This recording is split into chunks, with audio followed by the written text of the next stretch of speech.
age and where you go to school. Are you rolling, Eddie? Kind of Okay. Yeah, rolling, not a speed yet. Alright, that's okay. You can do Start this. this in about 1 minute. We'll let You you- dressed right for it. And he said he's been a little chilly, so this is good for him. Oh. So somebody will enjoy the heat in here. Okay. Okay. Anytime. Okay, my name is Tupac Shakur, and I attend Tamalpais High School, and I'm 17 years old. Okay. Do you like being 17? And it's like 17 is such a weird age. It's such a in the middle age. You're not 18 yet, and you're older than 16. So. But I like it. It's nice. It's like a learning stage for me. Do you wish you could be 18 and when you get some more rights? Well, 18 will bring lots of responsibilities that I don't want, but it'll bring respect that I feel like that's the only way I can get it. You know, I try to be as mature as I can be and demand it wherever I can get it. But 18 is like, you're an adult.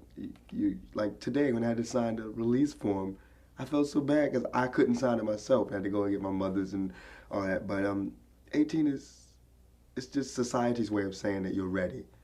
But 17, like I think I'm ready now, as ready as I'm gonna be in this world. But so it's okay. I guess 17 is all right. Do you think that you should be given more responsibilities, or that you have much more value than adults place on you because of your age? Well, the way that my mother brought me up is no lies, no, total truth. Everything is real in society, everything. If something's going on wrong in the house, I know everything. So it was like I was given the responsibility before I wanted it. And so now I can't really differentiate what great responsibility is because I've had it for so long. So she taught me how to be ready for it. And so that's good, and I think it's good because I know that, and it's taught me that when you get out there, the responsibility is staggering, and I'm ready. I'm going to be a little more ready than someone who's grown up in Disney World, with Santa Claus is coming. And so, I think I'm growing up good, as in all sense of the word. I think I'm growing up and learning about responsibilities and everything. What do you think is the hardest thing about being a kid or being your age? The hardest thing about being my age is proving to society that I understand what's going on. Like not everybody, but frequently, teenagers are stereotyped in being loud music loving, girl chasing, car wanting, not caring about the world, cokeheads, drinking coke and smoking and being drug addicts. And I mean, in some ways we are. I mean, I chase girls and want the car and loud music, but I like to think of myself as really being socially aware, and not just socially aware as being trendy, being peace, not that. I really think that that teenagers, they got a lot of responsibilities and a lot of burdens because, in fact, we're given a horrible world. We're given the gift that we're getting when we got to take over is horrible. They left us, they're leaving this world in bad shape for us to fix up. So I think that we deserve a lot of respect because, in the 60s, they changed a lot, and those teenagers were given respect because they changed a lot and they did a lot. We're given no respect, and we have to do a lot. I mean, the world ain't no secret, but the world is in bad shape. So we have to do a lot. We have to do a lot of good things. So I think we deserve a little bit more respect. And why do you think it is that adults don't give you the respect you deserve? Fear. They're scared. They're scared of watching us grow up.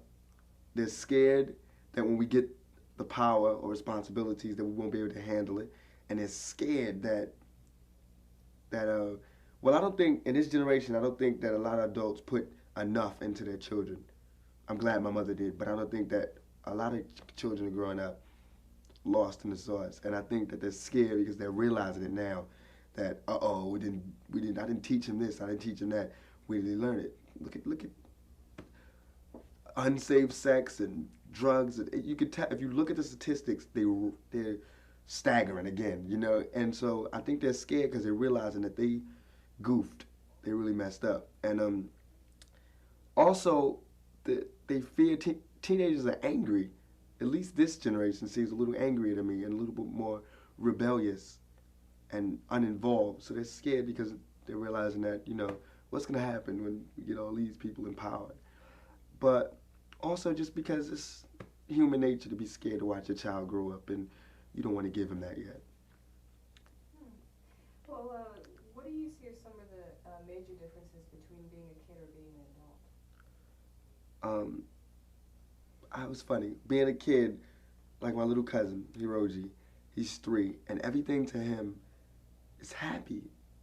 The only thing that makes him unhappy is when things are over, when you turn something off, and when the television goes off, when it's time to go to bed, or when he has to come in the house. Everything is over. That's bad, And when you're an adult, when something is over, that's like, it's the opposite, When it's over is good, You just, oh, I'm off work, it's over. Vacation, it's over. Oh, God, she's out of the house. My children in college, it's over. Oh my God. And so it's that difference. And children see things so great. If the world can, what happens is that adults complicate things, and children don't. As simple as this: the sky is blue, and adults when they go, the sky is blue. Why is it blue? Because birds and bees and everything wasn't meant to be analyzed, and that's where a lot of problems came in, I think, and that's where I think kids are happier. Kids are definitely happier and more relaxed than adults. Do you think if parents or adults had happier childhoods, they would be better off when they grow up? I mean, like a lot of people say, if you have a troubled childhood, you lack self-esteem when you grow up. No, actually, I think it's, well, okay, from my mother's point, well, if you grew up happy, too happy, like in fairy tale land, not fairy tale, I mean, if you grew up where, every Christmas you got a present, and every birthday you got a present, and every holiday was a holiday, and everything was peachy, your parents took care of everything, and you just grew up. I don't think that prepares you for the world. My mother had a really bad childhood, and my father had a bad childhood, and I had a bad childhood, but I love my childhood. Even though it was bad, I love it. I feel like it's taught me so much, and I feel like nothing can faze me. Nothing in this world, nothing can surprise me. It might set me back, but only momentarily, only to spring back. And I think it's helped me to learn. It really did help me to learn. And since my mother had a bad childhood, she knows the importance of being honest and the importance of facing each situation as it comes and not dealing in fairy tale land, being realistic about the problem and analyzing it and solving it, see what you can do to solve it. So if you have a happy childhood, you tend to want your child to have a happy childhood, so you tend to want to keep the bad things out, and I don't think that's good because you don't prepare them for the world. So basically, you have to be realistic with your kids. Right, you definitely have to be realistic. You should tell them. Wrong. But don't get the wrong idea. I feel like I'm being gloomy. I don't mean just be like, damn it, it's bad out there. But I mean, when the good things come, and they are going to come, and everybody knows that. Good things are going to come, and you're going to see them for yourself. You're going to see that they're good. But it's harder to see the bad things, and everybody wants to shield the bad things, and that's where it gets complicated and it gets real rotten. That's when everybody gets surprised and, oh my God, I'm committing suicide. That's too much, overwhelming. If you know about it, it won't be so overwhelming. So that's what I think about that. So how do you keep so positive? You say that you had a problem childhood, but yet you seem like you've gotten above that. Is that, like if you are lost in the wilderness and you have a guide, then it's not like being lost. It's like learning new things as you go through. So when you finally get through, you forgot where you were going to. You just want to talk about the path that you just went. And that's how I feel. Like life, my childhood was just totally lost at first because, okay, I got to go to the beginning. My mother was a Black Panther, and she was really involved in the movement, just Black people bettering themselves and things like that. And my father was a hustler, a street hustler, I think he, sold drugs and everything. And how did they get together is beyond me, but he just saw her as a woman doing something and But, so my mother and father both had bad childhoods. And I never knew who my father was. I met him, but he died, and that was horrible, but got over that. My mother it's like she actually did take me through life. You know, when I discovered some, first I rebelled against her because she was in the movement and we never spent time together because she was always speaking and going to colleges and everything. And then after that was over, it was more time spent with me and we were both just like, you're my mother, and she was like, you're my son, and what do we do? So then she was really close with me and really strict almost. But now I can see how it paid off because, like, I can talk to my mother about drugs. I can talk to my mother about sex, anything. I can ask her anything and bring it up, and she'll go, okay, well, this is and I can say, Ma, I'm really curious about this drug, and she'll go, I did it, and this is what happened, and I don't think you should. I mean, do you think other kids can talk to their parents as easily as you can to yours? No, I don't think so. Because I speak to my friends, I speak to them and they're baffled. They're like, like my friends can call my mother by her first name. That's a small thing, but it's a big thing to them because they could just come in the house and go, how you doing, Faye? And this is what happened at school. Because she speaks to them, she gives teenagers the respect they deserve unless they show that they're not worthy of that respect. And they like that. They really do like that, and they react well. That's why I have that philosophy about respect, because my mother she's totally brilliant, totally understanding and caring, and she's human. I mean, she has mistakes, and we have our little tiffs, but I understand them so much. I mean, she'll be wrong a lot, and we can talk about it. So, but a lot of kids can't talk to their parents about drugs because their parents don't trust them to make the decision, so they make the decision for them. And a lot of kids can't talk to their parents about sex because they don't trust them. They think, oh, he's talking about sex, he's out there doing it. So they don't trust them in that, you know? So, plus their parents are just like beat red as soon as you bring up the word fornication. But my mother's totally I was scared at first, but I just brought it up one day and we spent hours talking about drugs, sex, and society, and 60s and 70s and 30s and everything. And we just get along really good. Yeah, a really good friend. But she's still my mother. I mean, like last night I came home at 2:30 and she went, you can't come home that late anymore. And I was like, it's the weekend. We had an argument about that. But also it's things that, you know, like, I mean, we talk about things. You know, do you think you should be punished? And I explain it to her. And I really get to talk to her. So she's my guide through life.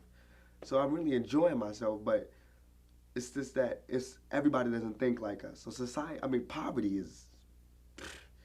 it's no joke. Being poor and having this philosophy is worse because, you know, if money was nothing, if there was no money and everything depended on your moral standards and the way that you behaved and the way that you treated people, we'd be millionaires. We'd be rich. But since it's not like that, then we're stone broke. We're just poor because our ideals always get in the way. Since we're not yup people, and we're always, wait a minute, let me think about that, then people tend to go, nope, I guess I don't want you for the job, and I guess you just won't, you know? And so that's the only thing that I'm bitter about, is growing up poor because I missed out on a lot of things. Still growing up poor, you know, I miss out on a lot of things, and I can't always have what I want, or even things that I think I need. So I missed a lot of things like that. But I know rich people or people just well off who are lost. So I feel like my mother made a lot of decisions in her life, and that's what we always say. She could have chose to go to college and got a degree in something, and right now been well off. But she chose to analyze society and fight and do things better. So this is the payoff. And she always tells me that the payoff to her is that me and my sister grew up good, and we have good minds and everything, and we're ready for society. But we just didn't have money, and we didn't have the things like that. So that's the only bad thing, I think, is poverty. If I hated anything, it'd be that. What do you think is one of the most important things that your mother taught you? My mother taught me 3 things: respect, knowledge, search for knowledge. It's an eternal journey. That's like my haircut, the line. 360 degrees, find knowledge, always. And she taught me to not be quiet. If there's something on my mind, speak it. That's what that was the breath. She always taught, but also to listen. And she told me this little joke that God gave you 2 ears to listen and 1 mouth to speak. 2 ears and 1 mouth. common sense. One mouth, you should speak, but you should also listen. And that's where the knowledge comes from, listening. And once you get the knowledge, then you can speak. And it helps you. So she taught me respect, knowledge, and understanding, mostly, just listen a lot. Do you think more parents should listen to their kids more? Definitely. Oh, definitely. Definitely. But not being a yup parent, like yup people, just not being, oh, yes, dear, I understand. Yes, you can go to the party. That doesn't help. Those produce even worse kids because it produces ambitious but unready children, and those where our martyrs come from, So I think they should listen but analyze what they're saying. Just don't push them through the path and don't hold them from going to the path, but help them through the path. That's what I think should happen. Right. Well, how do you think you're most like your mom? I'm most like my mom because I'm arrogant. Totally arrogant. I agree. I have to say it. Like at work, I can't hold a job. I just quit my job today, actually, because I wanted to come and do this. And they wouldn't let me. And I felt like it was important, and it was more important than serving pizza. And we had enough people, so I felt like since I'm an actor, they should understand. They should have let me do it, but they didn't. And then I had a cold, so they were making me work in a freezer. And I'm really not one to be disrespected, and I felt like that was disrespectful because I asked to go, So I quit, and he told me I couldn't quit, and that even made me hyper. I'm arrogant, so when he told me I couldn't quit and we had all these customers, I chose that time to jump on a soapbox, grab my leather jacket, light a cigarette in front of him, smoke, and leave in the middle of a rush. So that was natural high. That's arrogance at the top. That's what I think I'm most like my mother. And she likes it. She'll see it in me and know it. And we clash a lot because I'm arrogant, she's arrogant. And you should see us when we get in our little attitude moods. It's like husband and wife, or it's brother and sister. But it's father, mother, and it's really father, mother, and son. She's my father and mother. So, yeah, we getting our tips and everything. But it's good. That's a great story. That's why my pizza took so long. It's always It was his you. fault. It was me, I admit it. Okay, well, you were saying how much you like her. How are you most unlike her? I'm most unlike my mother because, that's a crazy question. Well, since my mother went through the 60s and everything, she's more of a, let me think about this first, then do it.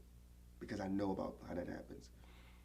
And I'm more like of, if you get me hyped, I'm a dangerous weapon. If I'm hyper, I mean, even for, not like violent like, but if I'm hyper to run basketball and I have to go to work, I'll be there late. If I'm hyper to do something, I can't concentrate. And my mother can really concentrate. And like in school, as much as I talk about needing education and everything, I goof in school every year. It's just I can't help it. I like popularity and I like being around people and I just like, talking and everything. And my mother's more of a get this done and then do that. So that's what we're not alike, and I trust people more and I'm more open.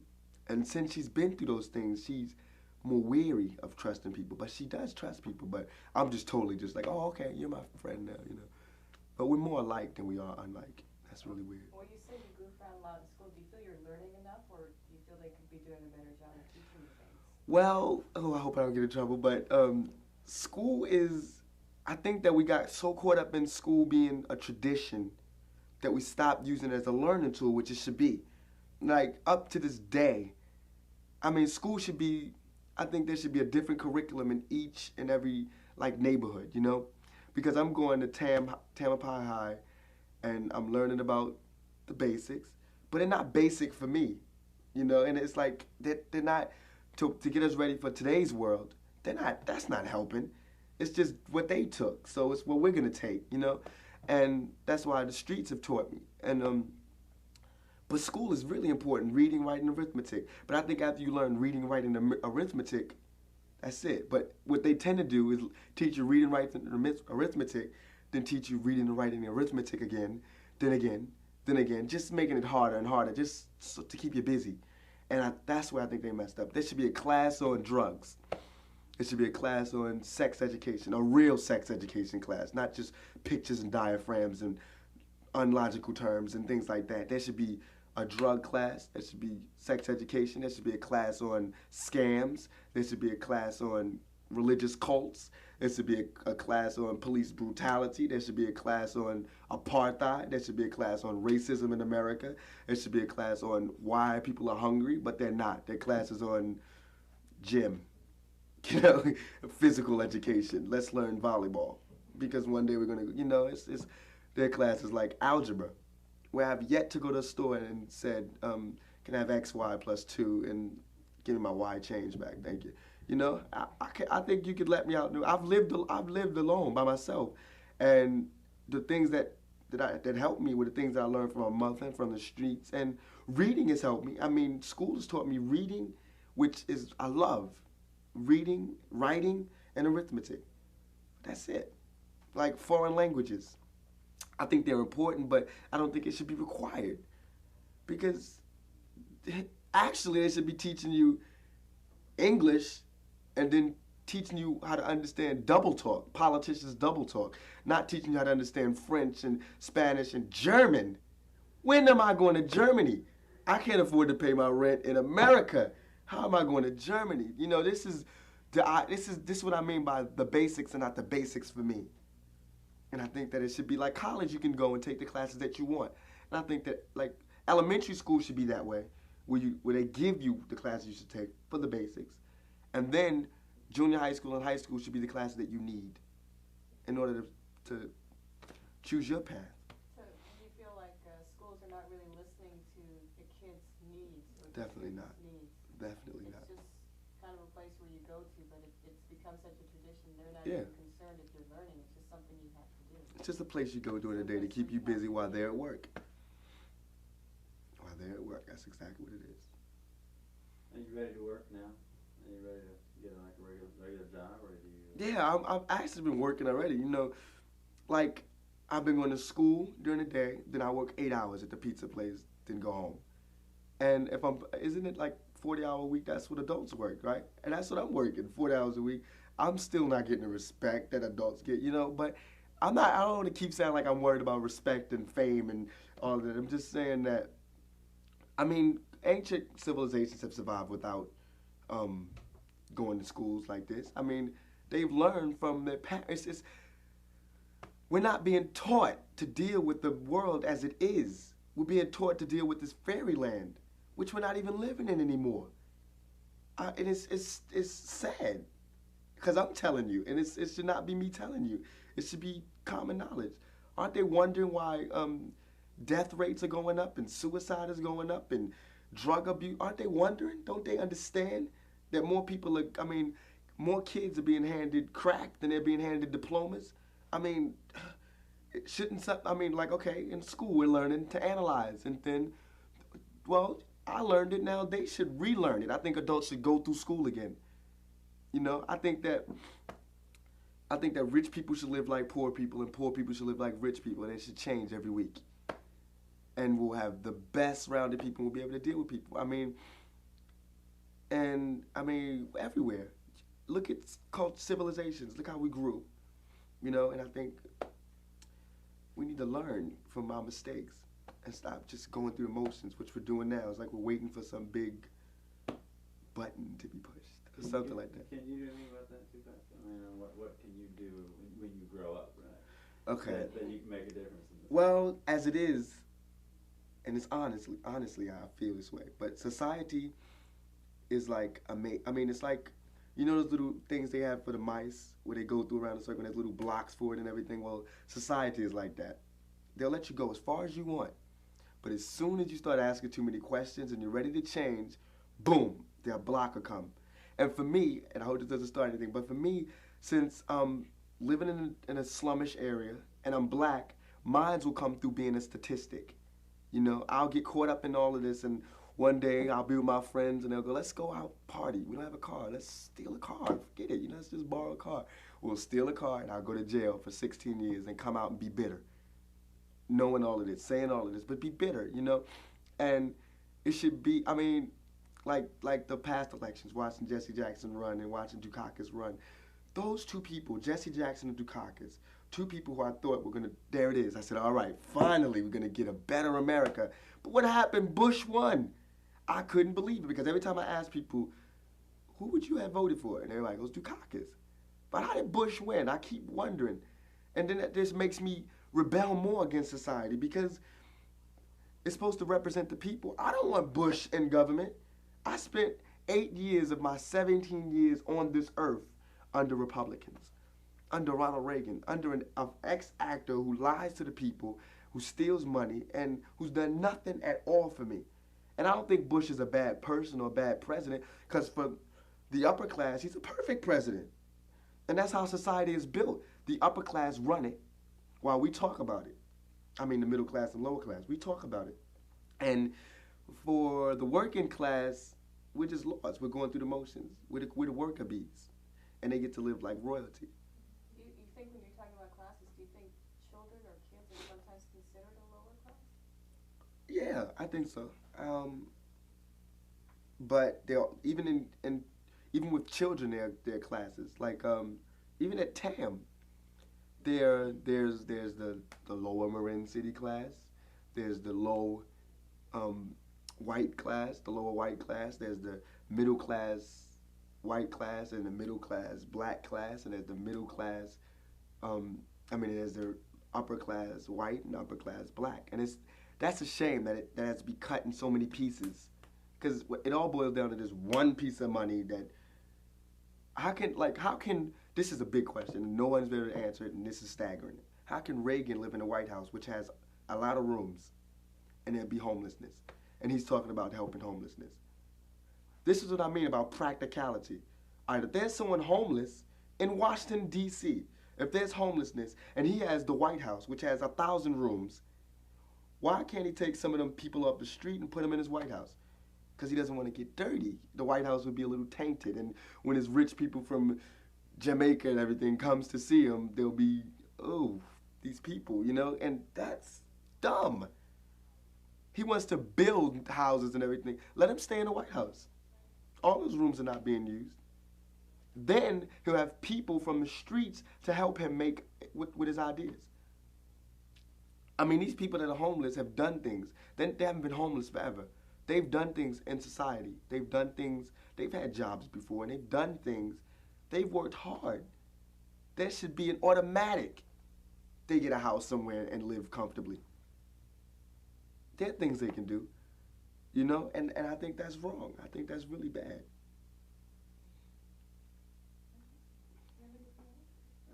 You're very interesting stuff, but you're also entertaining at the same time. Yeah, that's fascinating. Like you're in the right field, I think. Yeah. I mean, yeah, because it's very insightful, but it's also like we're getting a kick out of watching. Give me you like last year you were in New York? Yeah. Where? No, last night I was in Baltimore. Year before that, I spent 3 years in Baltimore, my high school years, going to the School of Performing Arts. Then, before that, I was in New York. That's where I grew up. That was my total growing up part. We moved out of New York because because of my mother's choices, and she couldn't keep her job because of her choices, because it was too much.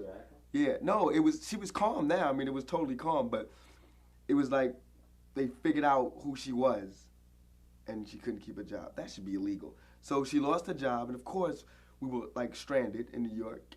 And yeah, so we're stranded in New York. So we moved to Baltimore, which was total ignorance town to me because, it was just like, in Baltimore, it's just ignorant. It gets me upset to talk about it. Baltimore has the highest rate of teenage pregnancy, the highest rate of AIDS within the black community, the highest rate of teens killing teens, and the highest rate of teenage suicide, and the highest rate of blacks killing blacks in Baltimore, Maryland. And this is where we chose to live. So as soon as I got there, being the person I am, I said, no, I'm changing this. So I started a Stop the Killing campaign and safe sex campaign and AIDS prevention campaign and everything. And then I came back, and I felt like I did a lot of good. I did good things and everything. Came back. The second week I was in California, I got a call, and 2 of my friends were shot dead in the head. 2 of the friends that were working with me shot dead in the head. And it's just like, why try because this is what happens. But I still try, you know. And I came to California to escape that violence that I escaped New York for. Then I went to Baltimore, escaped Baltimore for, came to California. Come to Marin City, and there's skinheads violence. There's racial violence, which I deplore. I can't stand racism in any form, shape, or color. I can't stand it. So what I did was I talked to people and everything, and what happened was TAM is really integrated. So there was a party, and it just happened that it was a white girls' party, and everybody goes. It doesn't matter. And there's racism, but it's not like that. You know, we understand each other, and we're children, and we're able to talk to each other about it. So everybody went to this party, and I was working, and I was going to go to the party right after I got off work, me and my friends. So we got off work, we're on our way to the party, we're laughing and joking, just going through, and we see our friend Jonas, who's white, and he's telling us there was a fight at the party. And I was like, what happened? He said the skinheads came and called the black people niggas and made them, they said they had to leave, and of course there was fight.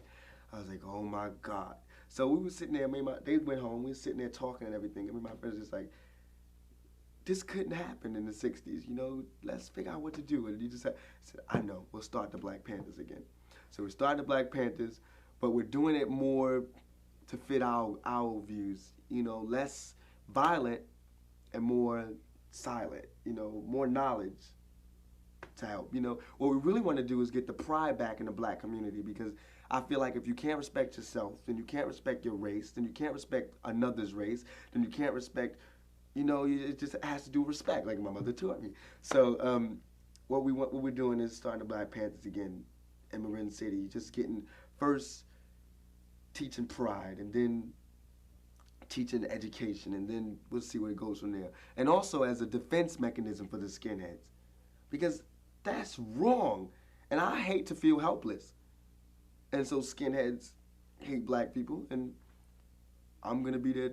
I have this vision of just us growing and them decreasing, because that's how knowledge works. It's contagious, you know. And so, if there was war and peace, peace wins out. So I just want to form it and let it work. And I know the skinheads are gonna go like this. So, and I want to take, you know, I just want to learn from my mistakes. And I'm talking to a lot of the ex-members of the Panthers from the 60s, and they're helping me because they're less violent. They're, you know, they've learned. So, and they did a lot of good things in the past, and we can do a lot of good things. So since my mother was an ex-Panther, and talking to Geronimo Pratt and a lot of ex-minister defenses and everything, so we're going to do a lot of good. I feel like we're going to do a lot of good.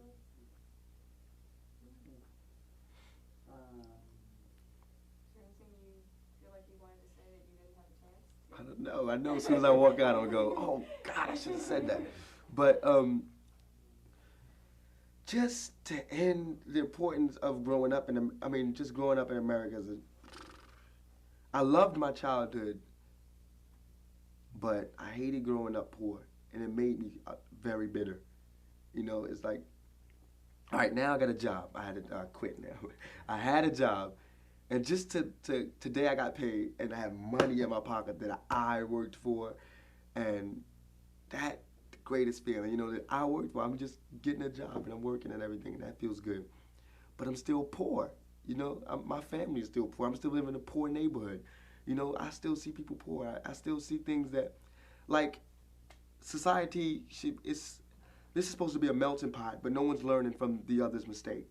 And that's where the tragedy comes, because if we were all open and everything, we would learn from, like, in Marin City, I've seen already deaths. I mean, this lady slashed a man's throat because he spit on her kids, and I've seen teenagers fighting last night over girls, and I've seen guys speak to women with this much respect, and I deplore that. My mother is just totally, I grew up, my mother raised me, so I have this much respect for women, and I fight often because of that. And it gives me a lot of friends. I mean, I get a lot of friends, but I get a lot of friends because I have respect for women, ultra respect for women. But then, like, I was liking this girl in TAM, and I'm extra nice, you know, extra gentleman. I'm extra just like, oh, you're beautiful and you deserve the best. And she told me I was too nice. I couldn't believe it. It wouldn't work because I was too nice. That was the ultimate stab in the back. So I went through a week of just going, forget it, I'm just gonna be like them. Because they seem to get the girls, and they're they call girls the B word, you know, and they smack and beat, and they're getting girls, and I'm going, peace, and I think you're beautiful, and they're going to me, well, I like him because he's masculine. I'm masculine. I mean, and with the guys, I'm trying, and like yesterday he was cursing, and I was like, don't curse, and he got mad at me because I told him not to curse. But my plan is that if I keep telling girls not to let them call you these names, and if I keep saying it, it's gonna catch on because the girls won't allow them to be their boyfriend if they're gonna speak to them like that, and they're gonna want me. So in order to not get them to go with me, they're gonna have to change, and that's how they change. So I'll be the scapegoat, no problem, as long as it changes. Yeah, a lot of girls have that. Yeah, you know, so I think it's gonna work. I think it'll work out and everything. Great. But Wow. I always wanted to make a book out of my life, like a fairy tale. Wow, it's Raised- fascinating enough. Raised by the Black Panthers and strung out. So, Yeah, I think we can stop that. Stop tape, Annie? Great. He